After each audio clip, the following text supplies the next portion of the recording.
Hey, everybody, welcome to the Sky Lounge, and this is Piggyskin Picks, where I pick the winners and losers of the upcoming NFL weekend, week number 4, boys and girls.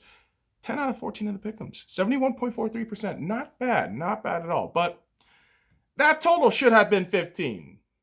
Yet, we all know what happened. A bit of an outbreak happened between the Denver Broncos and the England Patriots. So, game died in week 5. But hey, that game between the New England Patriots and the Denver Broncos will be resurrected in week number 6. And as for the bye week teams in week number 6, we have the Las Vegas Raiders, the LA Chargers, the Seattle Seahawks, and the New Orleans Saints. But despite those teams not being there, we still have a pretty damn good line of games set up start Sunday with the Chicago Bears taking on the Carolina Panthers. And, I think the Panthers are going to win this game, cover that -1 spread, and I would think this is a very under game, at 45, where you have a really good Bears defense, and you have this upcoming, kind of energetic Carolina Panthers defense, and who the hell knows? Maybe Matt Rule just kind of finesses Matt Nagy's mostly at times flawed approaches. And if you ask me right now, hey, you got Big Dick Nick and Teddy Bridgewater driving down the last drive. Who'd you take right now? I'd take Teddy Bridgewater. That's just me. But I think, within that sense, it's a battle of margins. And I do think the Panthers come out with the win. So, also curious, if the Panthers win, they can take the lead in the division because, spoiler alert, I don't think the Bucs are going to beat the Packers. But they're 3-2 right now, so be on the lookout for the Panthers. They are very sneaky. But here's a very sneaky team for you. The Indianapolis Colts will be hosting the Cincinnati Bengals. And yes, I do think the Colts will win, but the Bengals will probably cover that +8 spread. Although this feels like another under game at 46, I don't know if you're going to get the best of Phil Rivers. I mean, the dude just has a tendency to regress to the means. And so you'll have a couple of good games and then just fart himself out, drive after drive. But on the other end, you have a young Joe Burrow who looks great by all accounts, but everything around him is just kind of shit. So you got shit on two different terms, technically speaking. And because of that right now, I would tell you the Colts probably get out of this with a close win, and the Bengals probably suffer another heartbreaking lesson in being a bottom dweller. Although I don't think that label is going to be around for long. As long as, they draft well and Mike Brown isn't such a dumb piece of shit as an owner,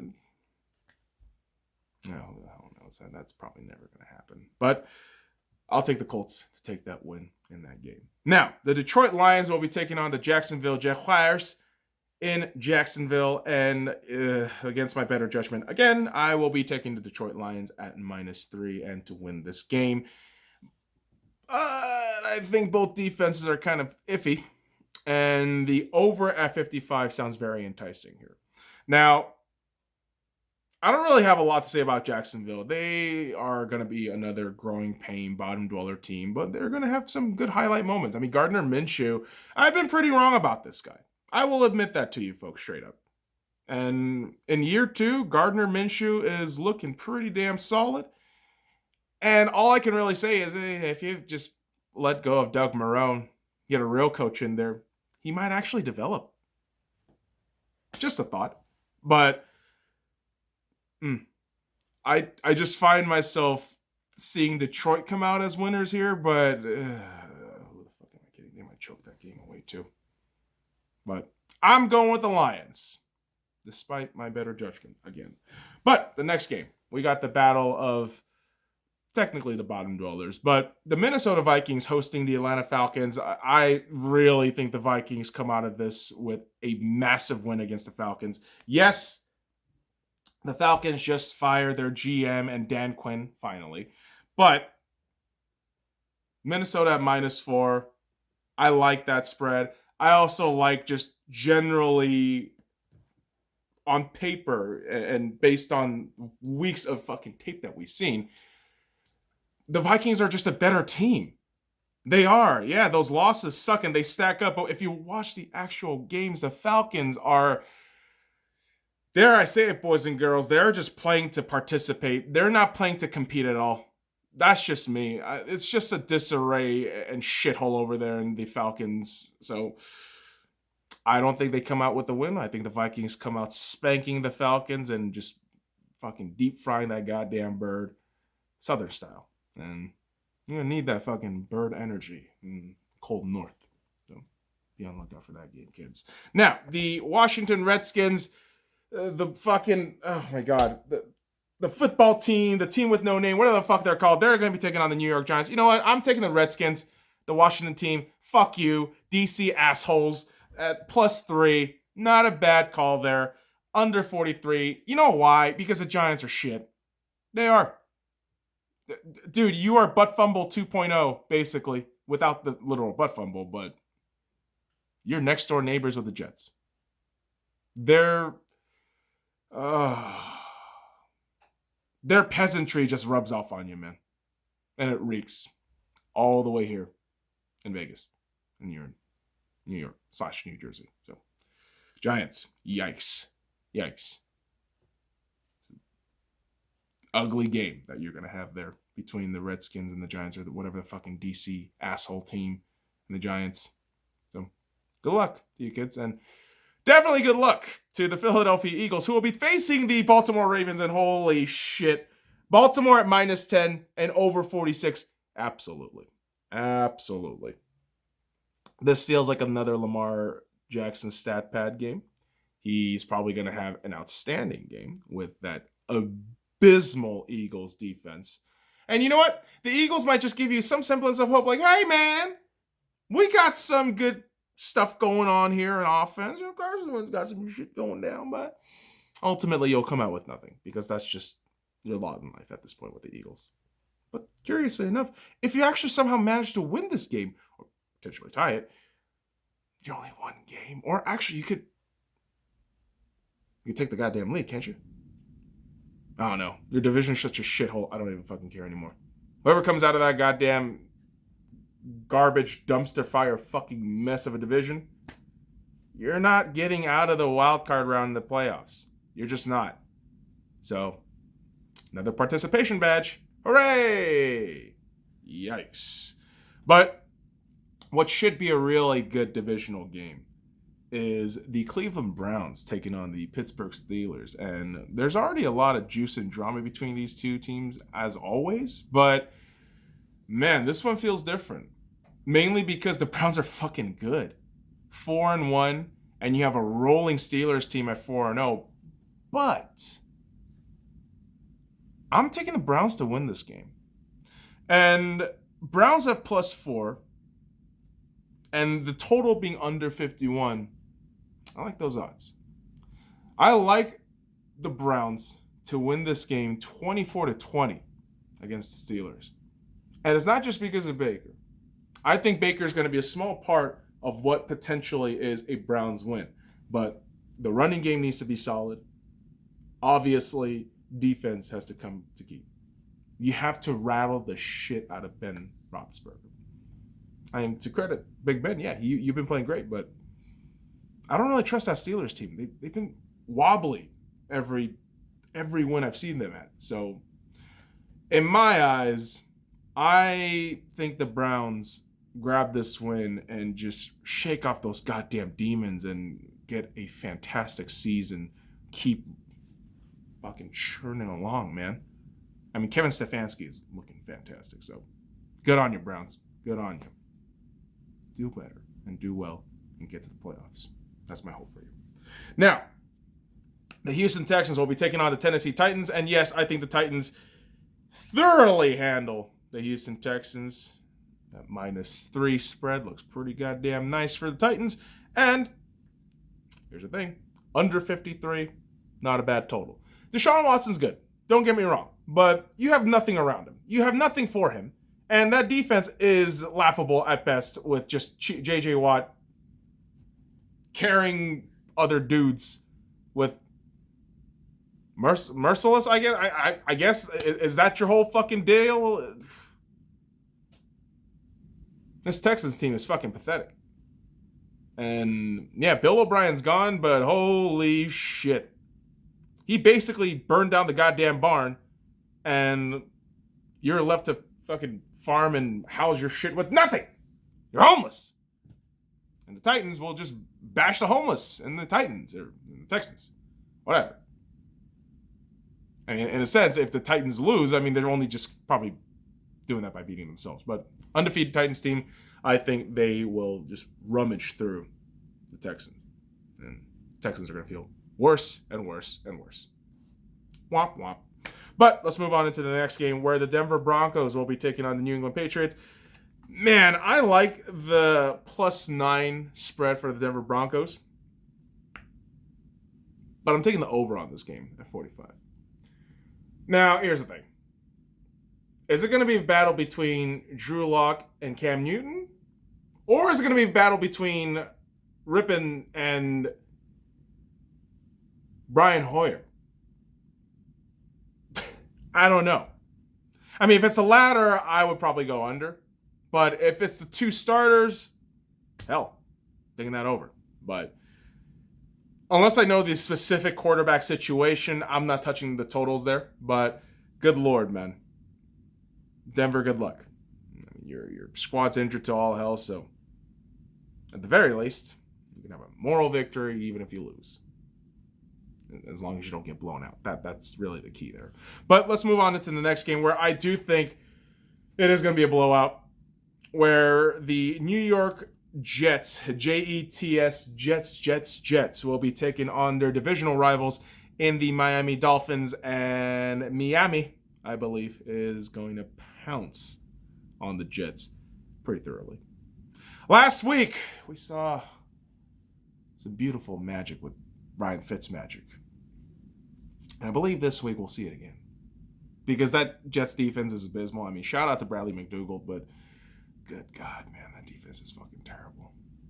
And that entire team is trash, too. I mean, Adam Gase being a head coach is a joke. And April Fools was 6 fucking months ago, so if you're joking around, Jets, you gotta stop that shit, man. It's not funny anymore. But you want to just keep your fucking franchise as a circus. Not Cirque du Soleil fancy shit, but like an actual fucking circus with like fat dudes and the fucking bearded lady and all that shit. Yeah. Keep doing what you're doing. Oh, God. Jets are fucking disgusting. Dolphins, man. Fitzmagic, I believe. I believe in Fitzmagic. Mr. Sexy Man with the goddamn beard and the swab and the swag. It just works. Just works. But now, Green Bay Packers taking on the Tampa Bay Buccaneers, as I said earlier in this video. Yeah, no fucking way the Buccaneers win this game. No. Is it because I trust the Packers defense? Not really, no. I trust more in the implosion of Tom Brady and the offense more than anything else. And pissed off Aaron Rodgers is still going. He's still going at it, and kudos to him. And he'll probably have an outstanding game, 3+ touchdowns, maybe no interceptions, but no. I mean, if the Bucs win it, it's probably going to be by defense. That's just me. But I don't see the Packers losing this game unless they beat themselves. I mean, a lot of these teams who are pretty heavily favored, by all means, but it's curious because in my eyes, I think the Packers are heavily favored, relatively speaking to the Bucs. But this is a pick'em game. So I'll take the fucking Packers in the pick'em and the over at 55. Because at one point, yeah, you'll probably have Tom Brady, throw 4 touchdowns and probably 2 interceptions. But yeah, probably hear it first. Tom Brady, you good. You're the greatest of all time. But right now, you're just kind of bland. Kind of there. Not really insanely great, but just there. Respect, but I don't think that gets it done next to a pissed off Aaron Rodgers. That shit is terrifying, but should be a fun game. Should be an interesting game. Now, the LA Rams will be taking on the San Francisco 49ers on Sunday Night Football. And I gotta tell you, man, this is kind of a very underwhelming Sunday Night Football game because of the fact that the 49ers are decimated with injuries. You just fucking replace in-game Jimmy GQ with fucking CJ Beathard. So I don't really expect much with this 49ers team. And even if you're home, and oh God, you know fucking Al Michaels and Chris Collinsworth have to wear those fucking masks during the goddamn broadcast. It's going to be a joke. Because the Rams are probably just going to ram through them. Through the 49ers. Or the 40-winers, 69ers, whatever the fuck you want to call them. And what pisses me off is that the Rams are actually good. The Rams are actually good. Now, the best thing that could happen is a tie, obviously. But ideally, the 49ers stopping any kind of Rams momentum would be favorable for the Seahawks. But I don't see the Rams losing this game. I don't. I like them at -3.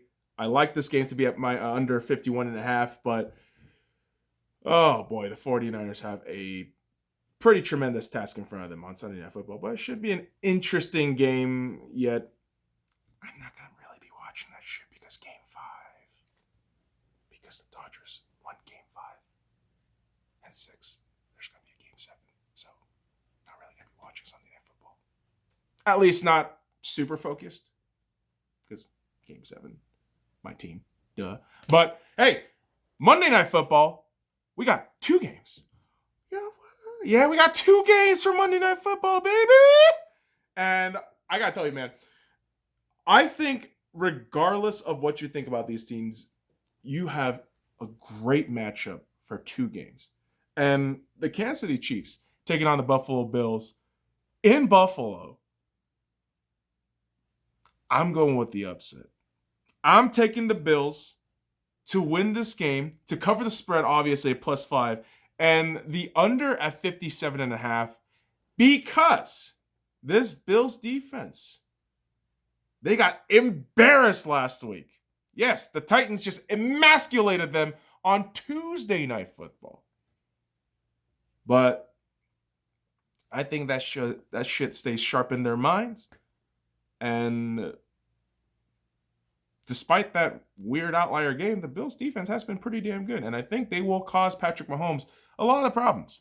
Yet, don't be surprised if Patrick Mahomes is going to do his shit. Yet, last week, everything just kind of seemed slowed down and lazy for the Chiefs. So, I think the Bills get the win here.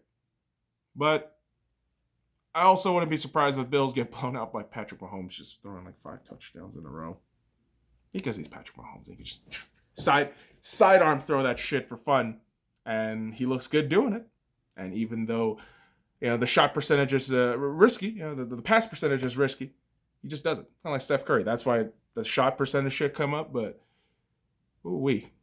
should be a great game regardless of who you cheer for. Obviously, if you're a Chiefs or Bills fan, you have your cult-like mentality, as we all do as fans of our respective teams. But it's going to be a great game regardless. And finally, Monday Night Football concludes with the Arizona Cardinals taking on the Dallas Cowboys in AT&T Stadium. Crazy enough, right next door, they are going to have the remnants of Game 7. The Globe Life. Oh my God, I just can't get over the fact that the Dodgers sure it's Game 7. I just finished watching that shit, so pardon me if I'm a little too crazy with my baseball takes here, but not really a take, but more of a reaction. Yet, the Arizona Cardinals taking on the Dallas Cowboys. I'm thinking the Cardinals win this game. They cover the spread at -1, which is very, very low. And you're going to have an over game of 55 because the Cowboys defense is shit. And without Chandler Jones in that defense for the Cardinals, you're going to have a lot more open looks, especially with Andy Dalton, who, by all means, man, you have great weapons on that squad for the Cowboys. I think we're going to see a fantastic shootout between these two teams. Don't be fucking surprised if you get another 30-plus points conceded by Dallas, yet a relatively close game, where I think the Cardinals probably win it, 38-35, 33, perhaps. But Monday Night Football games are looking fantastic. But 2 days of football, man. What can you really complain about? But I know if I give you the answers from all the picks, you are going to complain. So let me just go through them one more time again, boys and girls. So the Carolina Panthers, the Indianapolis Colts, the Detroit Lions, the Minnesota Vikings, the Washington DC Fuckboys, the Cleveland Browns, the Tennessee Titans, the New England Patriots, the Miami Dolphins, the Green Bay Packers, the LA Rams, the Buffalo Bills, and the Arizona Cardinals. So, boys and girls, that does it for me. Go ahead and follow me at the Sky Lounge and all the links in the description below. Like, comment, subscribe for more daily contents. Until next time.